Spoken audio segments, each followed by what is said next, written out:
rakan-rakan menteri, saya nak tahu betapa serius pimpinan kerajaan hari ini melihat peranan pekerja dan tanggungjawab kami kepada pekerja. So lihat dalam barisan menteri-menteri dan timbalan menteri yang hadir. Saya lihat umpamanya Menteri Dalam Negeri Saifuddin Nasution, Menteri Pendidikan Fadlina, Menteri Kerjaya Saudara Alex, Menteri Luar Negeri, walaupun pekerja semua di luar negeri ya, Saudara Zamri, Menteri Komunikasi Saudara Fahmi, Menteri Agama Saudara Naim. Jadi kehadiran mereka KSN uzur untuk beberapa hari ini, tapi diketuai oleh KPPA di kalangan pejabat awam. Saya rasa ini indikasi yang cukup kuat bahawa Madani ini bukan slogan baru. Madani ini menetapkan suatu kaedah baru, melihat negara, tanggungjawab membangunkan negara, tanggungjawab menjamin kesejahteraan rakyat itu harus dilaksanakan. Seperti kita tahu, janji, manifesto itu satu hal. Ukurannya adalah pelaksanaannya. Ini ditegaskan dalam Al-Quran. Lima taqulu ma la taf'alun. Perbicaraan kita dengan keyakinan. Sebab itu Madani ini ada teras kepada keyakinan. Ada teras kepada nilai dan akhlak. Ada teras kepada kemampanan, pembangunan, pemacuan ekonomi. Tetapi kalau pemacuan itu tidak ada berteraskan nilai dan akhlak, tidak ada hasrat untuk menegakkan keadilan, tidak ada semangat ihsan dan rahmah, kasih sayang, maka tidak dapat selesaikan masalah pekerja. Saya mulakan dengan bicara soal pembangunan. Kerana negara manapun harus berteraskan kepada isu yang agak fundamental, iaitu pertumbuhan ekonomi. Kita harus laksanakan tugas ini dengan sedaya upaya kita. Kalau ekonomi itu tidak berkembang, kalau pelaburan tidak dapat bertambah dalam negara kita, nasib pekerja, pembangunan, pemerataan ekonomi, keadilan sosial akan terhambat. Sebab itu jangan remehkan pekerja sama dengan sektor awam dan swasta. Kita ada dengan Presiden QPEX dan pimpinan, Presiden MTUC dan pimpinan, dan tentunya diimbangi dengan MEF kerana mewakili majikan. Tapi saya mau mesej ini difahami betul-betul. Apa saja yang perlu dilakukan, baik dasar dan pelaksanaan, harus kita lakukan. Sebab itu, saya ucapkan terima kasih, penghargaan yang tinggi kepada pimpinan Kesatuan Sekerja, QPEX dan MTUC. Kerana walaupun mereka seringkali terpaksa menuntut, seperti mana Presiden QPEX boleh mengatakan, tiap kali buat kenyataan dia kata, Tu Sri, saya terpaksa menyuarakan pandangan pekerja. Ya. Saya terima baik. Saya tidak anggap itu satu masalah. Kerana saya tahu Kesatuan Sekerja di Malaysia ini faham bahawa keseimbangan, keselesaan, tanggungjawab jangan sehingga merobekkan institusi dalam negara. Dia boleh tuntut, dan memang saya setuju. Saya setuju sangat dengan tuntutan, kebanyakan tuntutan pekerja. Kadang-kadang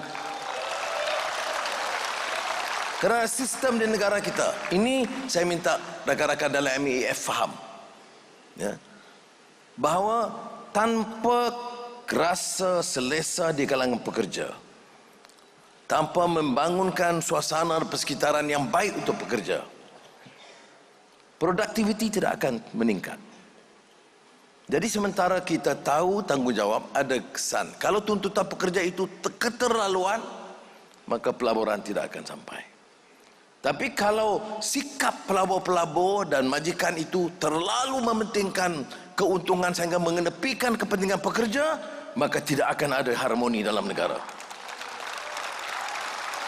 Jadi keseimbangan ini harus dipertahankan. Kita mau pelaburan, kita mau pekerja majikan mencatat keuntungan, tetapi kita juga mau nasib pekerja dibela dengan baik. Saya beri contoh yang saya sebutkan dulu, bertahun-tahun dulu dalam kapasiti yang lain. Kita lihat umpamanya peningkatan produktiviti. Malaysia ini catat peningkatan produktiviti. Tapi kadang-kadang kita lihat di syarikat-syarikat yang mencatat keuntungan berbilion ringgit, produktiviti meningkat, keuntungan meningkat, tetapi upah pekerja tidak meningkat.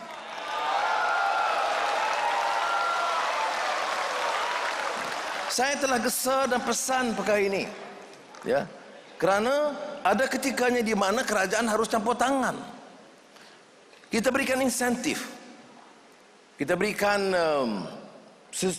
kemudahan percukaian yang baik, dan saya dan rakan-rakan dalam Jemaah Menteri punya dasar yang jelas. Apa saja yang perlu untuk menarik pelaburan, insentif, ease of doing business, mempercepatkan kelulusan, semua kita robah. Kerana ini kerajaan madani bukan mewakili dan mewarisi sistem yang lama. Kita nak lebih efisien, kita nak pelabur lebih yakin. Tapi dalam masa yang sama, pelabur dan majikan harus faham, ini Malaysia Madani mesti prihatin terhadap nasib pekerja dalam negara kita. Dan kita juga akan teliti. Dan dalam tuntutan-tuntutan MTUC dan QPEX, kalau kita rasa menasabah, kita akan tekankan. Kalau kita rasa berlebihan, kita tangguhkan. Umpamanya gaji penjawat awam, upahnya, ya, saya di antara perkara yang pertama yang saya sebut, memang saya tahu upah penjawat awam terutama di peringkat rendah dan menengah tidak memuaskan. Sudah sampai ketikanya kita buat penilaian dan kajian semula.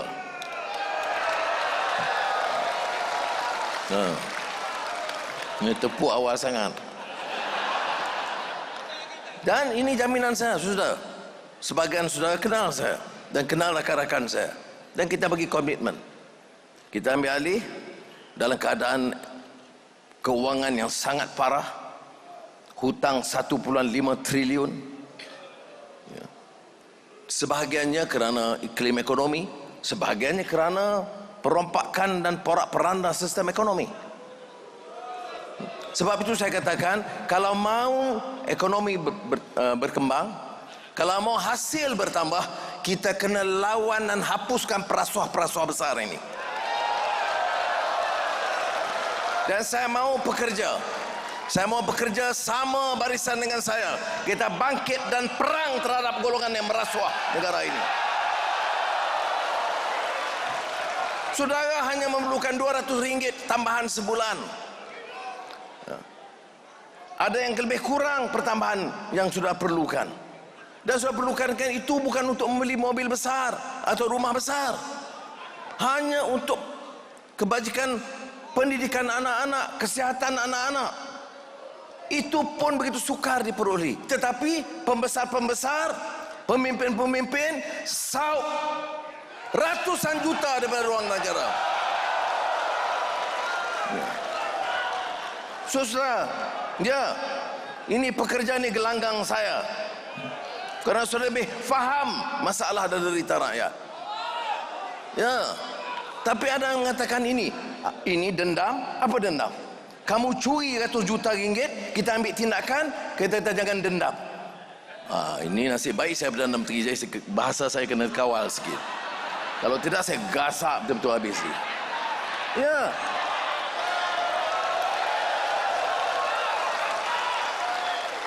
Ada guna Melayu, survival Melayu, perpaduan Melayu. Ya.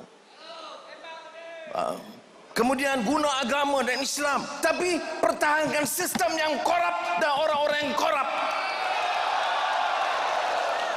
Ada mereka bicara nasib pekerja, ada sudah dengar mereka suarakan bahawa nasib pekerja penjawat awam dan setengah-setengah di kilang itu tidak mengesabah. Tak pernah dengar. Yang mereka buat pertahankan. Jangan dendam, jangan zalim, jangan bertindak. Kata siapa? Kata perasuah-perasuah dan penyamun besar dalam negara kita. Ya. Jadi saudara, saya syukur alhamdulillah. Saya diberi mandat untuk memimpin negara ini. Dan saya bersyukur ke rakan-rakan dalam barisan pimpinan. Selain pada Pakatan Harapan bersama saya, Barisan Nasional yang dipimpin oleh Datuk Seri Zahid, GPS, Premier Bang Jo dan JRS Haji Ji. Ini badan induk yang setuju dan sepakat untuk menghentikan cara bobrok yang lama dan bangkitkan satu semangat baru Malaysia Menadi. Soalnya untuk apa? Untuk apa? Untuk rakyat. Saudara, sebab itu saya katakan, kalau kita dapat bersihkan rasuah ini, seperti yang kita mula lakukan, jimatkan 200 juta, jimatkan 300 juta dalam projek ini. Runding semula, jimatkan 400 juta. Ya. Bernas kita bawa balik kepada pesawah padi. Tidak kepada parti politik dan orang-orang individu. Itu pun pertahan. Ya.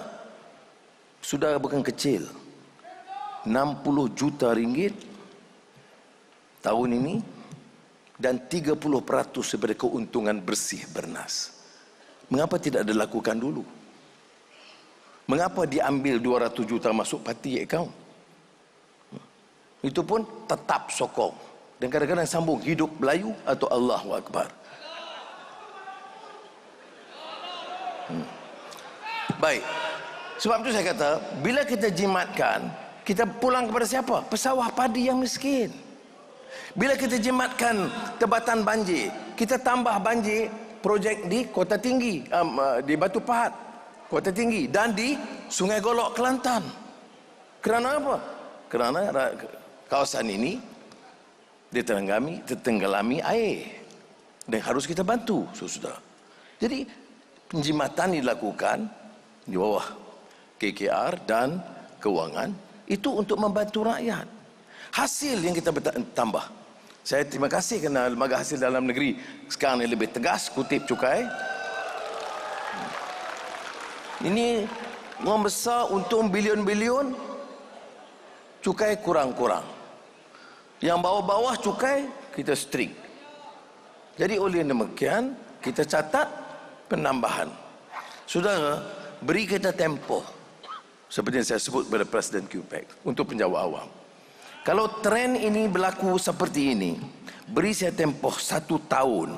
Kalau ada tren peningkatan hasil, yang utama adalah upah penjawat awam. Sementara itu, segala bonus dan apa-apa kemudahan kesihatan, pendidikan yang harus kita bantu, saya akan segerakan sebaik ada keuntungan. Itu sudah saya jamin, saya jangan bimbang. Ya. Dan kerana menghormati dan mengiktiraf peranan dua-dua kesatuan gergasi negara kita ini, saya nak pastikan bahawa pengurusan pada badan ini lebih kemas dan cekap. Saya akan tambah 1 juta ringgit kepada MTUC dan 1 juta ringgit kepada QPEX sebagai permulaan. Ya.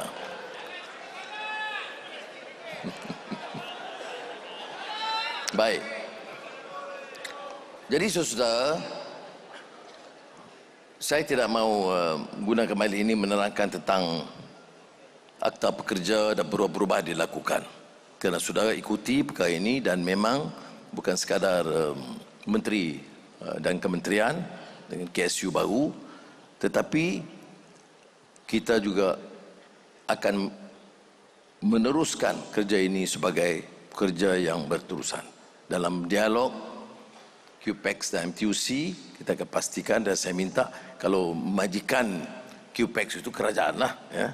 Dan sebab itu saya Terima kasih kepada rakan-rakan menteri kerana kehadiran mereka dan sokongan mereka itu akan memudahkan usaha kita dalam kerajaan untuk membawa perubahan ini. Bila saya tolak pembaziran, ini maknanya kalau kita ada simpanan atau lebihan, kita pulangkan kepada rakyat dan juga kepada pekerja. Tapi kalau umpamanya amalan boros itu berlebihan, tak boleh. Ini kadang-kadang kerangka pemikiran orang-orang politik ini pun mengelirukan. Buat majlis macam hari ini. Hari ini digabungkan Hari Pekerja dan Aidilfitri Mubarak. Jadi kita jimatkan dua upacara dalam satu program, jimatkan belanja. Begitu juga bila kita buat, tak buat di Sri Perdana, buat di Alostar. Penjimatannya besar. Dan langsung makanan kepada rakyat. Itu digasak keras. Yang sakau 200 juta ke 300 juta, diam terus. Mantan-mantan menteri, termasuk mantan menteri kewangan yang simpan bilion-bilion ringgit, itu tak ada siapa nak suarakan. Kerana terlalu kaya, terlalu besar, tak berani tegur. Terima kasih sokongan saudara. Saya akan terus tegur dan serang mereka. Mengapa boleh kita pertahankan sistem begitu rupa? Kita akui pertama, upah pekerja di Malaysia ini harus ditingkatkan. Saya tidak mahu majikan, pakar ekonomi atau menteri mempertikaikan ini. Ini kenyataan kita harus terima. Kerajaan yang bertanggungjawab, madani, harus ada ihsan dan terima kenyataan bahawa di antara tanggungjawab kita ialah meningkatkan upah bagi pekerja swasta dan juga kerajaan.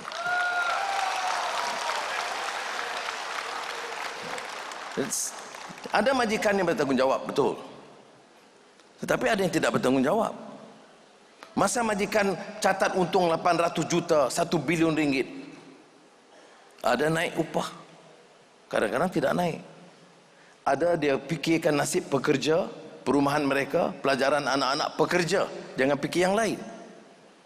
Ini harus dibetulkan. Sebab itu kerangka pemikiran ini di kalangan pimpinan politik, pimpinan pejabat awam KSU harus faham ini. Saya bagi contoh, masa saya Menteri Keuangan dulu, kita swastakan LLN jadi TNB. Tahun pertama kita catat keuntungan. Jadi mereka datang lapor kepada Menteri Keuangan, keuntungan sekian banyak 400 juta dan gitu. Saya kata terima kasih. Dia mengurangkan beban kerajaan.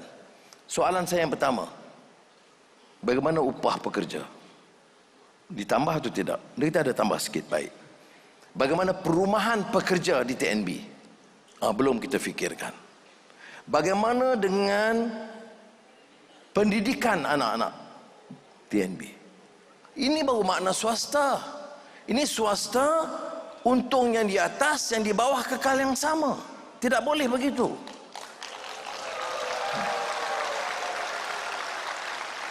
Maka sebab itulah dibuat beberapa perubahan pendidikan dan perumahan, termasuk universiti oleh TNB dan kemudian Telekom dan sebagainya. Sebab itu saya katakan saudara, dalam memilih pimpinan, dalam menentukan dasar, kerangka besar itu kena jelas. Apakah kita mahu kekalkan yang ada yang sama? Apakah kita nak izinkan bila jadi Menteri Kewangan, Perdana Menteri, dia pugah kekayaan sebanyak mungkin? Anak-anaknya bilioner belaka. Apakah kita mahu pertahankan sistem begitu? Apakah itu benar? Tak betul. Saya memilih untuk memimpin dan menolak gaji bukan kerana tunjuk sombong, bukan kerana saya kaya, tapi saya jumpa pekerja, nak bincang dengan dia, dia tahu gaji 780 ribu semua sekali, malu saya bicara berdegar-degar bela nasib rakyat. Itu sekadar gaji dan upah itu halal, sah.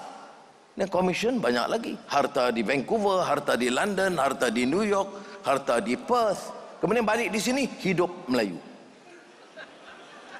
Ya. Sebab itu bagi saya pendedahan ini penting. Dan saya minta rakan-rakan pimpinan QPEX dan MTUC bantu kita dalam hal ini. Let us work together as a team and save our workers and save our nation.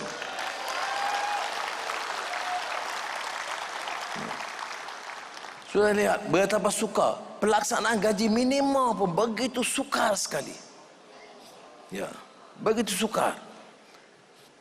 Hiruk pikuk bisingnya pelaksanaan. Ya. Sebab tu dalam mesyuarat Jemaah Menteri bulan depan ini kita nak selesaikan one set for all. Bila cakap upah rendah, dia perlu pekerja asing. Ya. Tapi sudah ada percubaan yang saya sebut dalam perjumpaan yang lalu dengan Perkeso, bagaimana percubaan Sam Dabi, ya, mechanization, dan memberi upah yang tinggi dan memberikan peluang pekerjaan kepada anak tempatan termasuk anak-anak Melayu. Tapi upahnya munasabah. Tapi kalau upahnya rendah terus, kita akan kekal dengan trap ini selama-lamanya. Teknologi tidak meningkat, semua cari jalan yang mudah, gaji tetap rendah, tak dapat menarik perhatian dan minat pekerja tempatan, hanya terpaksa yang luar. Jadi sebab itu digitalisasi dan otomasi itu masih diberikan penekanan. Dan kita akan bagi insentif, pencukaian dan apa juga kemudahan yang perlu. Kerana negara tak boleh kekal di tahap yang sama selama-lamanya. Ya. Kita harus bersaing dengan kepintaran yang lebih. Ya. Jadi saya harap sudah faham tentang keperluan ini dan saya akan pastikan kita umumkan satu persatu perubahan-perubahan yang akan kita lakukan dan kalau tidak, dia tidak ada makna dalam Malaysia Madani. Cuma saya nak satu keyakinan saudara. Yang langkah-langkah kecil yang lain kita buat TVET, ya, itu banyak perubahan. Ya. Umpamanya kekal TVET skop lama tak boleh. Jadi minta syarikat-syarikat besar ambil alih latih untuk keperluan. Jadi meningkatkan mutu khidmat dan mutu dan keupayaan pekerja-pekerja. Itu semua kita akan teruskan dan saya percaya pimpinan MTUC dan pimpinan QPEX akan terus menjalankan rundingan. Saya tidak mahu ada apa-apa permasalahan dan ketegangan dan saya mahu menteri dan KSU dan jabat-jabatan berkenaan beri ruang sepenuhnya kepada pimpinan kesatuan sekerja untuk memberi pandangan. Begitu juga dengan majikan. Ada yang kita boleh setuju, ada boleh kita tangguhkan, ada keperluan kita menolak. Tapi biarlah ada rundingan hati ke hati di kalangan majikan dan pekerja. Dulu kadang-kadang kita rasa ada ketegangan, ada kalanya sampai menteri enggan berjumpa dengan wakil-wakil kesatuan. Saya tidak mahu dengar ini berlaku dalam pentadbiran kerajaan sekarang. Saudara dan saudari yang dirahmati sekalian, hari ini hari pekerja. Cara kita iktiraf, ya, seperti mana yang saya sebut dalam mukadimah, kemampanan pertumbuhan ekonomi kerana pelabur, ya, kerana pandangan dan kecekapan kepintaran eksekutif dan golongan profesional. Tapi kalau tidak ada pekerja, tidak ada tukang cuci, tidak ada orang yang sediakan makanan, dia tidak akan lengkap dalam pertumbuhan itu. Jadi orang yang di atas harus sentiasa fikir dia itu berjaya kerana kepintaran dia, kepintaran eksekutif, golongan profesional, pekerja, tukang bersihkan pejabat dia, semua itu harus diambil kira dalam pemikiran kita. Saya lihat ini umpamanya bila kita sebut tentang frontliners. Bila saya lihat frontliners itu, betul, doktor dan nurse, pharmacist, yang penting di depan. Tapi kadang dia lupa, ada teknologis di belakang. Ada yang tukang cuci, makmal. Itu tak ambil kira. Tak betul. Takkan pakar je nak pergi cuci setiap pagi. nak angkat sampah, darah dan sebagainya. Tidak. Jadi oleh demikian, dalam pemikiran kita tentang ihsan dan rahmah dalam Madani ini, saya nak semua pimpinan fikir dalam kerangka yang lebih besar. Semua yang memberi sumbangan harus diberi pengiktirafan dan penghargaan. Dan para majikan juga harus terima kenyataan ini. Dan kita semua ada di sini dalam keadaan keamanan terkawal. Jadi sebab itu layanan kita kepada pasukan angkatan tentera dan polis dan badan-badan penguasaan harus timpal. Malaysia ini alhamdulillah aman. Kalau kita tak boleh bicara soal kemampanan ekonomi, kita nak bicara macam di Sudan atau di beberapa negara lain. Jadi sebab itu saya mahu pemikiran kita itu selalu luas. Bila pimpinan MTUC bangkitkan, dia bangkitkan dalam kerangka besar. Tapi dia lebih arif tentang masalah-masalah khusus yang dihadapi oleh pekerja di semua peringkat. Bila QPEX pun begitu juga. Kerana sebahagian dalam kerajaan, sebahagian dalam swasta. Dan sebab itu dalam belanjawan Madani umpamanya, saya fikir selain daripada ganjaran diberikan kepada penjawan awam, saya pastikan umpamanya pesawah padi, nelayan, pekebun kecil itu diberikan perhatian. Dan kita telah beri tumpuan juga bahawa selepas ini saya akan berbincang dengan rakan-rakan supaya kita berikan tumpuan khas kepada permasalahan felda dan peneroka felda. Ini supaya jangan ada mana-mana bidang ataupun kelompok yang merasa tersisih dan tertinggal. Jadi saya ucap sekali lagi Aid Mubarak. Dan di Malaysia saja yang sambut Aid sebulan. Di dunia Arab sehari saja. Pakistan 3 hari. Malaysia sebulan. Itu pun ada setengah-setengah. Presiden QPEX yang nak buat open house. Dia langkau Syawal. Dan kita terima kerana itu tujuan kita untuk silaturahim, untuk kenal mengenal, saling memaaf-maafkan. Dan keduanya selain pada Aidilfitri adalah hari pekerja. Saya mahu negara seluruhannya dari pimpinan kepada majikan terima kenyataan, bukan saja sambut hari pekerja, tetapi ada tekad untuk mencari jalan yang lebih baik, menjamin kedudukan pekerja yang lebih baik di negara Malaysia tercinta. Terima kasih. Wassalamualaikum warahmatullahi wabarakatuh. Terima kasih diucapkan.